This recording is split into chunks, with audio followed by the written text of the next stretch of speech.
MLB is in the middle of a culture war that has been going on for over 100 years. Today's players are talking more wearing more chains and flipping more bats than ever. Less than a decade ago, players did this same thing and were thrown at, hated by opponents, hated by teammates, and hated by fans. All because they violated the unwritten rules, a long list of secret baseball codes that has caused some of the most intense showdowns in MLB history. Bob Gibson once got so mad at a player for breaking an unwritten rule, he threw at him 15 years later during an old-timers game. These rules tell you what you're allowed to wear, when you're allowed to hit a homer, what you're allowed to eat, and even where you're allowed to go to the bathroom. Today, when Jazz Chisholm hits a home run, he drops a floater going into first base, pretends like he's driving a car going into third, and Euro steps before he touches home. And the only retaliation he's faced was a pitcher mocking the Euro step after striking him out. 30 years ago, he might have been out of the league for doing this, and only 5 years ago,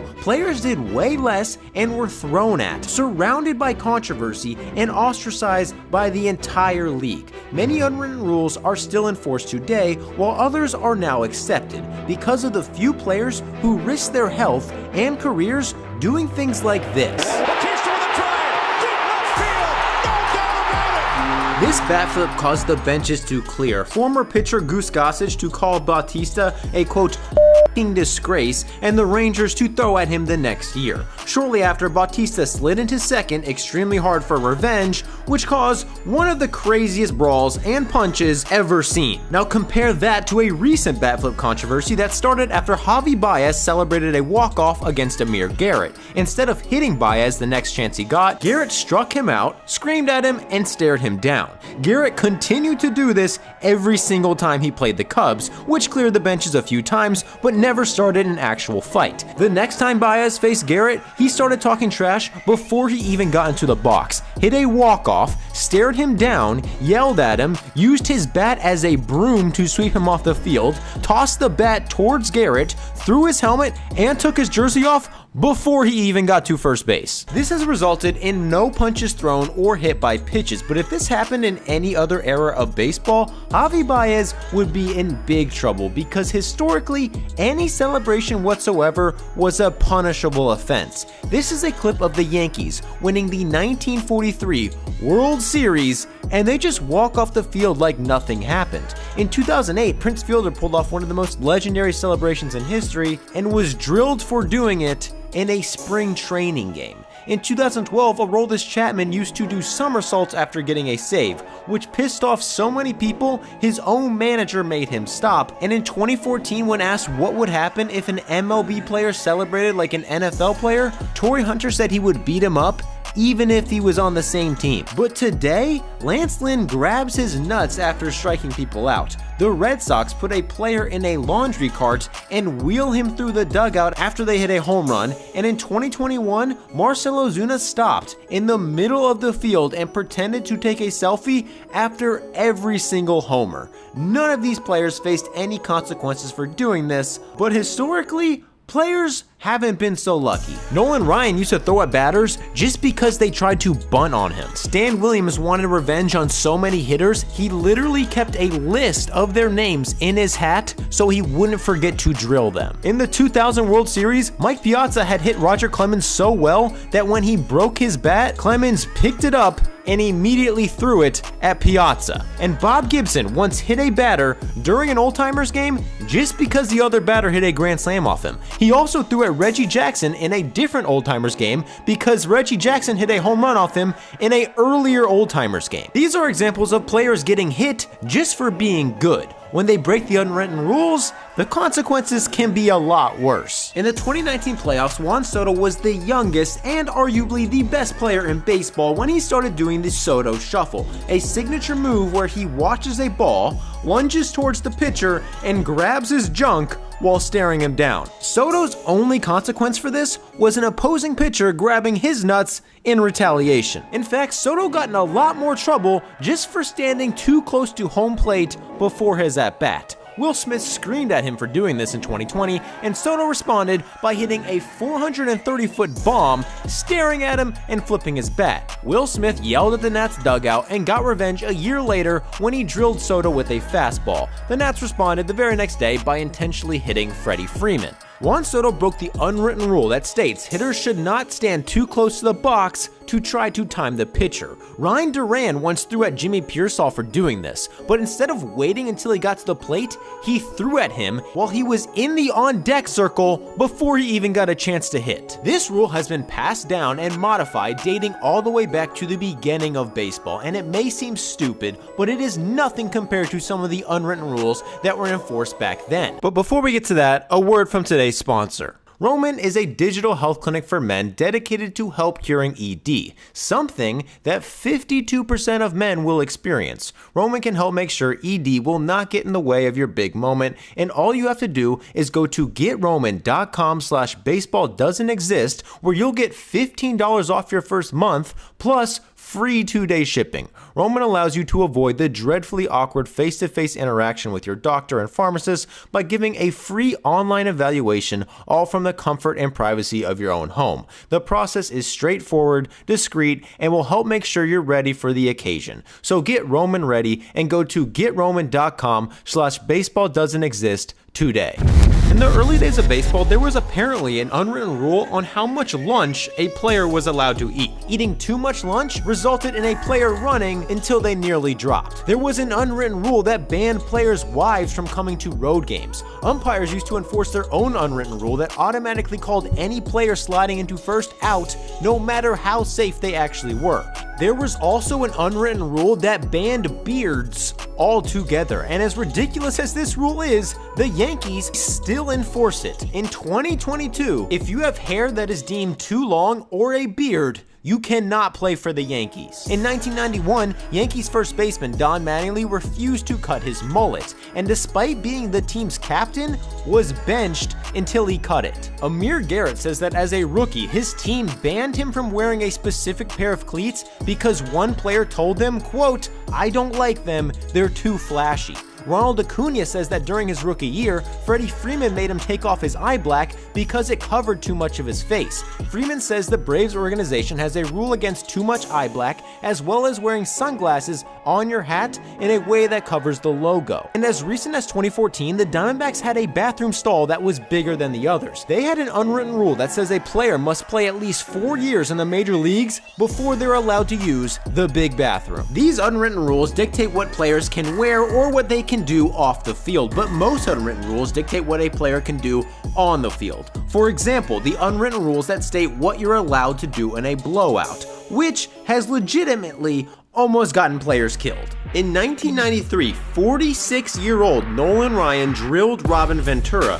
He charged the mound, and even though he was 20 years older than him, he put him in a headlock and repeatedly punched him in the head. This incident was sparked the night before when Robin Ventura scored from second on a single, even though the White Sox were winning 9-0. The general rule of thumb is that if your team is winning by 6 runs or more, in the 6th inning or later, you cannot score from second on a single. Adam Dunn broke this same rule in a more extreme way after he not only tried to score, but actually ran over a catcher even though his team was winning by 10 runs. Dunn was drilled for this, tried to charge the mound, but was tackled before he could get there. The unwritten rule also states players should not steal in a blowout, which is what Barry Bonds did in 1998. The Phillies hit him for this, but according to Bonds, it was only the 5th inning and the steal was justified, so he charged the mound and tackled the pitcher. Fernando Tatis Jr. is one of baseball's best, youngest, and flashiest players. Despite barely any MLB experience, he dances in the dugout, coordinates celebrations, and pimps home runs on a regular basis. Nobody has ever thrown at Tatis for doing this. He got in trouble for a completely different unwritten rule, swinging on a 3-0 pitch during a blowout. Yermin Mercedes not only did this while up 11, he did it against a position player on a pitch going 47 miles per hour. The next day, the Twins got their revenge by trying to drill Mercedes, and his own manager said he didn't have a problem with how the Twins handled it, saying that what Mercedes did was a quote mistake which he would face consequences for. Despite this, basically everybody on the White Sox went against their own manager and defended Mercedes. Fernando Tatis Tatis Jr. also swung at a 3-0 pitch in a blowout, hit a home run, then immediately was told by his manager not to do that. Predictably, the next hitter, Manny Machado, was thrown at. The overwhelming public consensus was that the unwritten rule was dumb and Tatis did nothing wrong, but he apologized anyway, which is ironic because Tatis breaks the biggest unwritten rule on a regular basis, the one that says a player should not celebrate, flip their bat, or show any emotion whatsoever. Today, some players are punished for flipping their bats while others are not. It is the rule that may have gotten the most players hurt, but due to recent incidents, it seems to be going extinct. According to many, the bat flip originated in Korea, where it happens regularly no matter how insignificant the hit is. Lee Bum-ho hit an umpire with a bat flip on a walk. Choi Jun-suk bat flipped on a ball that went over 100 feet foul and nobody cared. Players in Latin America adopted this attitude and took it to a whole nother level. But in America, bat flips have been basically banned for years. Reggie Jackson pulled off this celebration all the way back in the 70s, and the Indians screamed at him so much that he charged the mound after crossing the plate on a home run. Wayne Gross once took too long rounding the bases after hitting a home run. The pitcher was so mad, he drilled him 4 years later during a practice game while they were on the same team. In 1987, Jeffrey Leonard humiliated the Cardinals by hitting 4 home runs and doing his one flap down celebration, which consisted of him running around the bases with one arm by his side. Leonard was immediately hit by a pitch and booed every time he rounded the bases. In the early 2000s, Brett Boone was known for doing bat flips to the point that they made a commercial about it, but even he was eventually hit in the face for doing it. On the flip side, around that time, Sammy Sosa began doing his signature home run hop. Ricky Henderson pulled off some of the flashiest and best pimp jobs ever, and Tom Lawless pulled off a bat flip almost identical to Jose Bautista all the way back in the 1987 World Series. None of them faced any repercussions for doing this. If you were a star or did it in a big moment, exceptions were made. But if you were a below average player or a young player, the consequences were worse than ever. As a rookie in 2001, Jimmy Rollins was screamed at going around the bases, was promised he'd get hit in the head his next at bat for a bat flip as minuscule as this, which the opposing pitcher referred to as, quote, Little League. Compare that to this season when Christopher Morel hit a bomb, did a 180, threw his bat, hopped all the way down to first, and celebrated the whole way around the bases. This was his first major league home run in a game where the Cubs were winning 6-0, and he faced zero consequences. But the only reason he didn't get the same treatment as Jimmy Rollins were the dozens of players who essentially sacrificed their health and reputation to normalize this behavior. Carlos Gomez was a notorious bat flipper who was intentionally hit, responded by hitting a bomb, flipping his bat, and staring down the pitcher while going to first. Ryan McCann waited for him at home plate, confronted him, and the benches cleared. In 2014, Garrett Cole also confronted him after he flipped his bat on a triple, starting another brawl.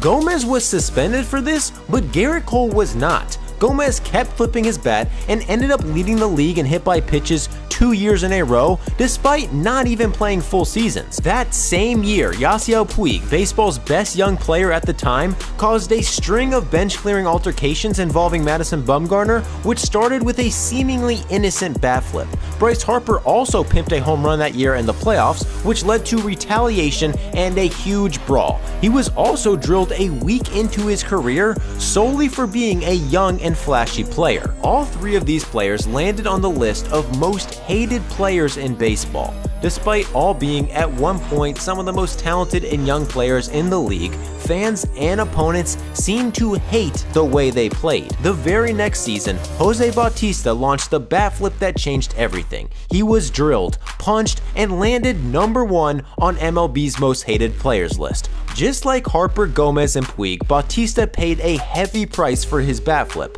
But unlike them, it was also celebrated. A snowboarder did his bat flip in the Olympics. A bat flip was made as a celebration in NHL 17, and The Athletic even ranked it the 6th greatest moment in baseball history. To many players and fans, this play made Bautista a villain, but to others, it made him an instant legend, and this showed with the next generation of players like Derek Dietrich, who in 2019 hit this monster home run and stared at it for what felt like 10 minutes. The Pirates did what teams have done for years. They immediately drilled him and started a massive fight. Despite this intimidation, Dietrich came up later, hit another bomb, and pulled off another pimp drop. Dietrich went on to hit 3 more home runs against the Pirates in a single game and pimped and celebrated each one like he'd never been thrown at in the first place. Later in the season, a Pirates pitcher admitted to purposely throwing near Dietrich's head for revenge, which spiraled into more trash talking